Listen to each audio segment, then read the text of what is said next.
नमस्कार मित्रांनो, मुंबई इंडियन्सच्या टीममध्ये आता KKR सामन्यापूर्वी 3 मोठे बदल होण्याची शक्यता दिसत आहे. पंजाब विरुद्धच्या सामन्यानंतर टीम मॅनेजमेंट आता पूर्णपणे ॲक्शन मोडमध्ये आले आहे. सर्वात मोठी खुशखबर म्हणजे हार्दिक पांड्या आणि सूर्यकुमार यादव पुन्हा टीममध्ये कमबॅक करू शकतात. ते पंजाब किंग्स विरुद्ध खेळू शकले नव्हते. सूर्यकुमार यादव स्वतःच्या कारणामुळे खेळू शकला नव्हता आणि हार्दिक पांड्या इंजर्ड झालेला होता.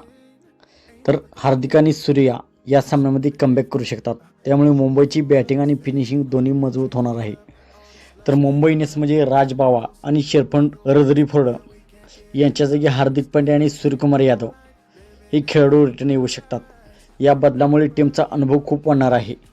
विशेषतः मिडल ऑर्डर आता खूप डेंजरस दिसू शकते. त्याचबरोबर बॉलिंगमध्ये बुमराहवर मोठी जबाबदारी असणार आहे. फॅन्स आता एकच अपेक्षा करत आहेत, KKR विरुद्ध जुन्या मुंबईची झलक पाहायला मिळाली पाहिजे. जरी मुंबई इंडियन्स टॉप 4मधून बाहेर झाली असली तरी जाता जाता चाहत्यांना खुश करण्याची ही मोठी संधी आहे. तुमच्या मते मुंबईने कोणाला प्लेइंगमध्ये ठेवायला हवे? कमेंटमध्ये नक्कीच सांगा आणि व्हिडिओ आवडला असेल तर लाईक करा. चॅनलवरती नवीन असाल तर चॅनलला सबस्क्राईब करा.